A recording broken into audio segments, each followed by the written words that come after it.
नमस्कार, आप देख रहे हैं बीटीवी न्यूज। मैं हूं माधुरी कटरे ब्रह्म। सबसे पहले डालते हैं नजर आज के मुख्य समाचारों पर।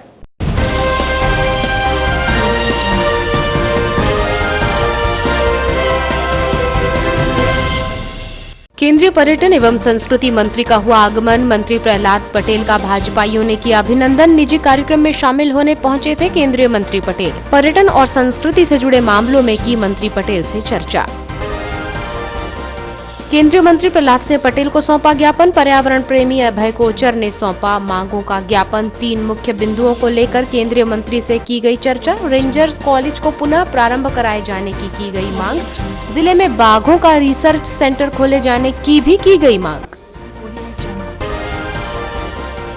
यात्री बसों में कोविड नियमों की हो रही अनदेखी। बिना मास्क के यात्रा कर रहे हैं यात्रीगण। बसों में न है सोशल डिस्टेंसिंग और न ही है मास्क। जिम्मेदारों की आंखों के सामने ही हो रही है आदेशों की अवहेलना। जिला परिवहन अधिकारी ने कहा, मिल रही है शिकायतें, जल्द करेंगे कार्यवाही।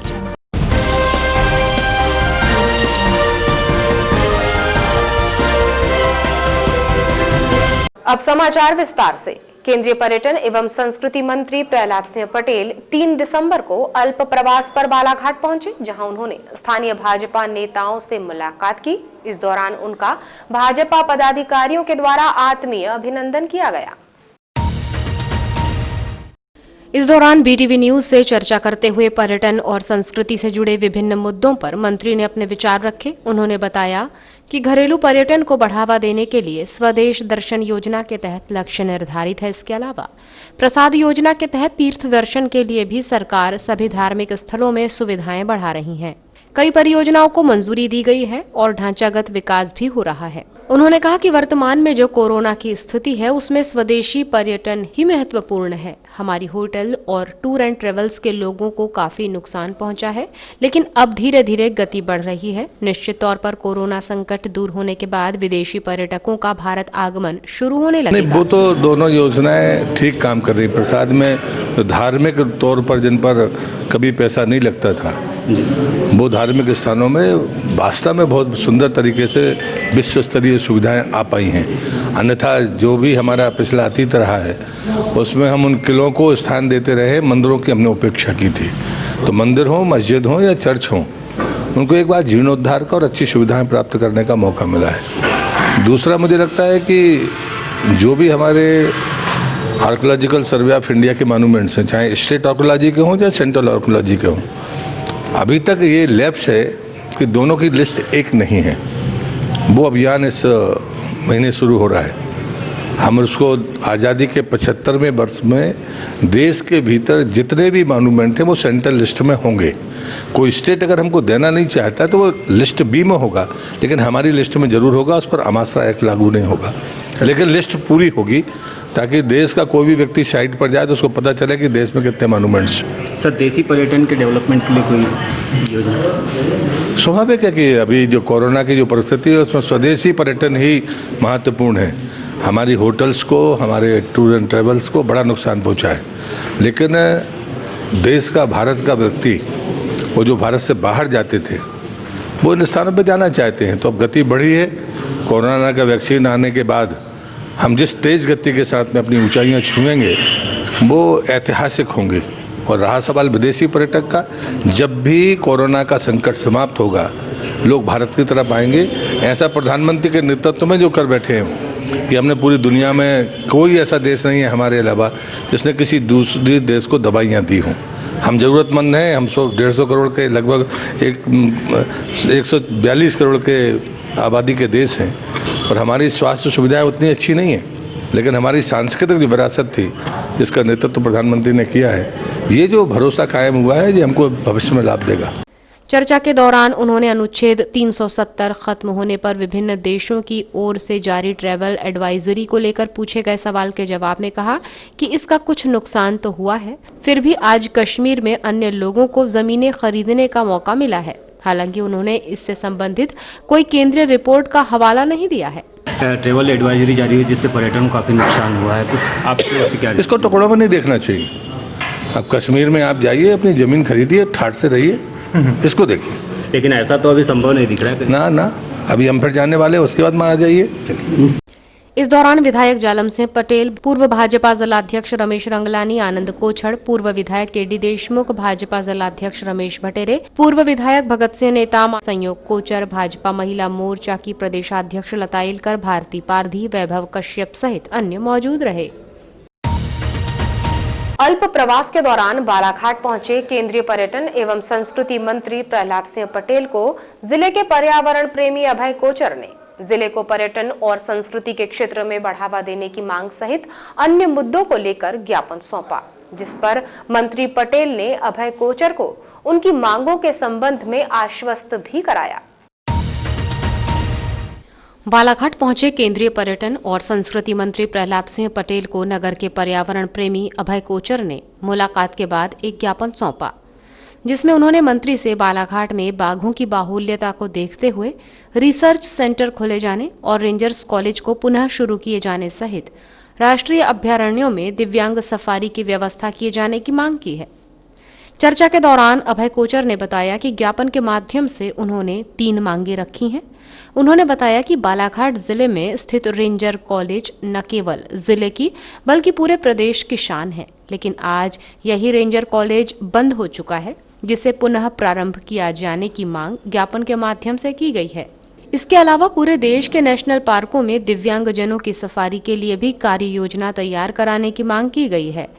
उन्होंने बताया कि दिव्यांगों को पर्यावरण की अनुभूति कराने के लिए उन्हें भी नेशनल पार्कों में सफारी की सुविधा मुहैया कराई जानी चाहिए, जबकि जिले में बाघों की संख्या को देखते हुए पहले तो वैनगंगा नदी का संरक्षण किए जाने और नागपुर में बन रहे बाघ रिसर्च सेंटर को जिले में खोले जाने की मांग की गई है।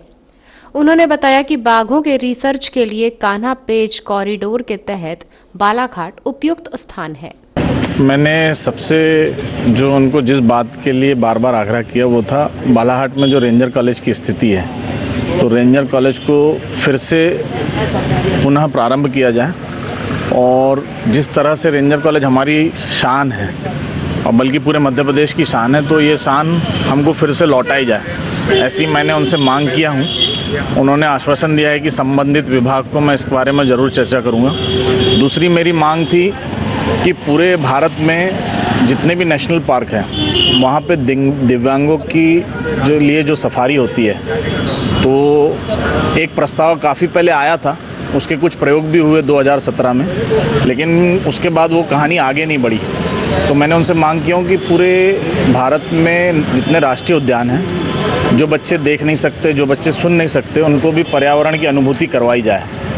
और जो मेरी तीसरी मांग थी कि आज की डेट में सबसे घनत्व वाला क्षेत्र जो बाघों का है वो वैनगंगा नदी का किनारा है, तो नदी को संरक्षण के लिए और बालाघाट में एक बाघों पर रिसर्च सेंटर जो कि नागपुर में प्रस्तावित है, लेकिन मैं समझता हूँ नागपुर उसके लिए अनुपयुक्त जगह है, तो उसको बालाघाट में शिफ्ट किया जाए, क्योंकि यहाँ पे उसके अनुकूल वातावरण है। जैसे रेंजर कॉलेज था, तो रेंजर कॉलेज स्थापित होने के यहाँ पे कई कारण हैं, वैसे ही बाघों के लिए जो रिसर्च सेंटर है वो उसके लिए मैं समझता हूँ जो कान्हा पेच कॉरिडोर है, तो उसके हिसाब से बालाघाट एकदम उपयुक्त जगह और वो निश्चित तौर पर बालाघाट में स्थापित होना चाहिए, मेरी ऐसी मांग थी।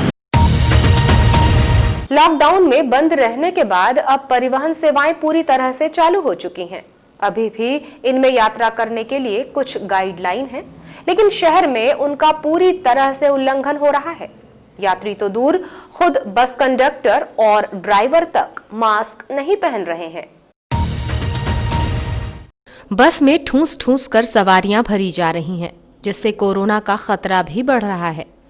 कोरोना महामारी के आपातकाल के बीच बस ऑपरेटरों द्वारा बड़े रूटों पर मनमाना किराया भी वसूला जा रहा है। जानकारी के अनुसार जबलपुर, भोपाल, इंदौर और नागपुर रूट पर लगभग 100 रुपये किराए में वृद्धि हुई है, जबकि परिवहन विभाग की ओर से 70 रुपये किराया निर्धारित है। खास बात यह है कि लोगों के स्वास्थ्य के साथ होते खिलवाड़ और कटती जेब के बीच परिवहन विभाग कार्यवाही करने की जहमत भी नहीं उठा रहा है। अभी जिले में लगातार कोरोना के मामले मिल ही रहे हैं। वर्तमान में कोरोना पीड़ित मरीजों की कुल संख्या 2674 हो चुकी है, जिनमें से लगभग 2 दर्जन से ज्यादा लोगों की मौत भी हो चुकी है, जबकि वर्तमान में जिले में 164 केस अभी भी एक्टिव हैं। यहाँ ये बताना जरूरी है कि जब कम मामले थे तब लॉकडाउन के कारण दूसरे शहरों से परिवहन बंद था। जब परिवहन शुरू हुआ तो कोरोना के मामले भी बढ़े। अभी भी शहर में रोजाना कोरोना संक्रमित सामने आ रहे हैं। बीते 3 दिनों में कोरोना के आधा सैकड़ा के आसपास केस जांच में सामने आए हैं। ऐसे में ये लापरवाही भारी पड़ सकती है।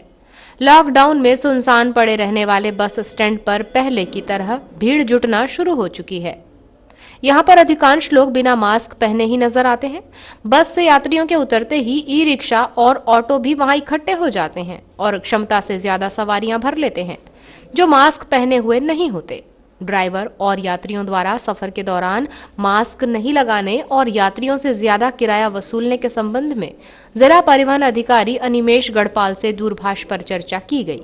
इस मामले में उन्होंने बताया कि शासन द्वारा अब तक किराया वृद्धि को लेकर कोई निर्देश नहीं दिए गए हैं, लेकिन शिकायतें प्राप्त हो रही हैं कि बस ऑपरेटरों के द्वारा किराए में वृद्धि कर ज्यादा किराया वसूला जा रहा है।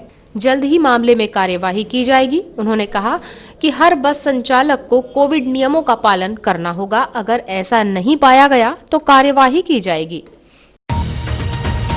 मध्य प्रदेश शासन के राज्य मंत्री रामकिशोर कावरे, पूर्व कृषि मंत्री और बालाघाट विधायक गौरीशंकर बिसेन चाय पर चर्चा कार्यक्रम में श्रमजीवी वाटिका पहुंचे।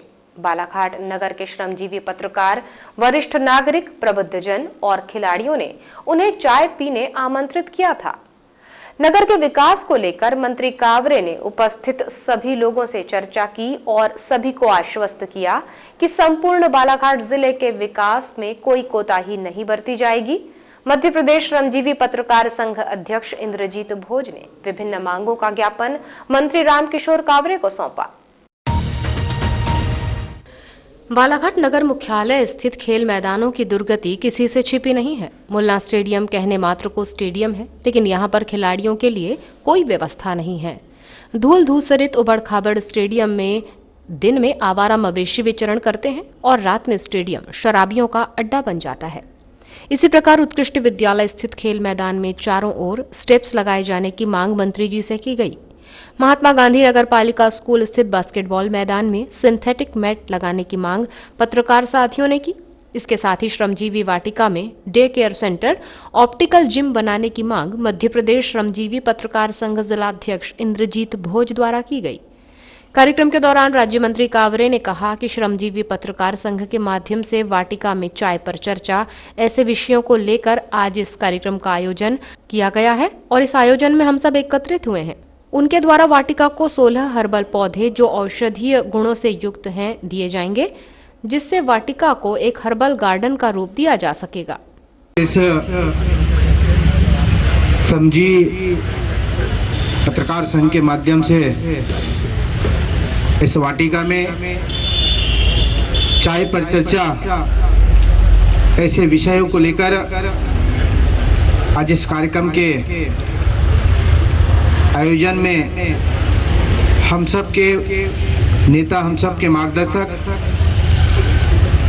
जिनके कारण मैं राजनीतिक क्षेत्र में इन ऊंचाइयों तक पहुंचने का काम जिन्होंने मुझे आगे बढ़ाया, ऐसे हम सब के नेता आदरणीय गौरी भाऊ मंच पर विराजमान, जिनका आज जन्मदिन है, छोटी बहन मौसम हरिन खेड़े जी, और आज जिनके कारण हम सब लोग यहाँ पर उपस्थित हैं। धन्यवाद। चूंकि विद्यार्थी परिषद में जब मैं काम करता था, ऐसे समय कॉलेजों में जब हम चुनाव कराते थे तो एक दूसरे के विरोधी भी रहते थे, लेकिन सिर्फ राजनीतिक क्षेत्र में हम विरोधी रहे, समाज के क्षेत्र में।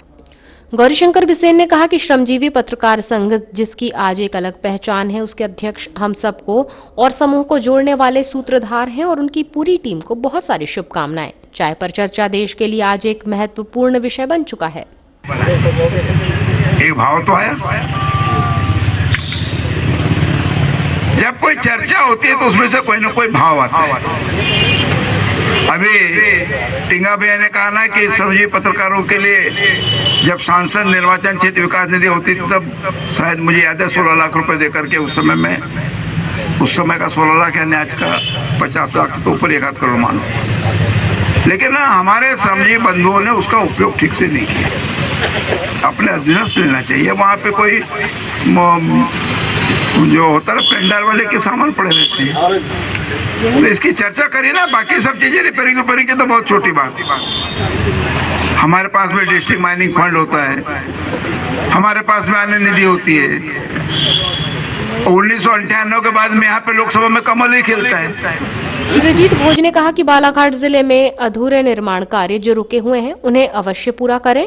डे केयर सेंटर और ऑप्टिकल जिम लगाने की हमारी वाटिका की ओर से मांग है। ये नगरपालिका के माध्यम से पूरी हो जाएगी, जिससे बालाघाट जिले के जितने भी खिलाड़ी हैं, युवक युवतियां, महिला पुरुष हैं, उन्हें कसरत करने के लिए और उनके स्वास्थ्य लाभ के लिए ये वरदान साबित होगा। हमें राज्य मंत्री कावरे से बहुत उम्मीदें हैं और वे जिले के विकास के लिए अच्छा कार्य कर रहे हैं। कार्यक्रम के दौरान भाजपा नेत्री मौसम हरिनखेड़े, पूर्व नगर पालिका अध्यक्ष वारासिवनी विवेक पटेल, मुख्य नगर पालिका अधिकारी सतीश मटसेनिया, स्वास्थ्य शाखा प्रभारी मयूर वाहने, स्वच्छता निरीक्षक धनवंती नगपुरे, स्वच्छता पर्यवेक्षक यामिनी डहरवाल, संजय नाग भिड़े और अन्य कर्मचारियों द्वारा इस कार्यक्रम में मौजूद होकर संदेश दिया गया। ये थी अब तक की खास खबरें। नई खबरों को जानने के लिए देखते रहिए BTV न्यूज। आप हमें YouTube पर भी सब्सक्राइब कर सकते हैं। आज के समाचारों से अब दीजिए इजाजत। नमस्कार।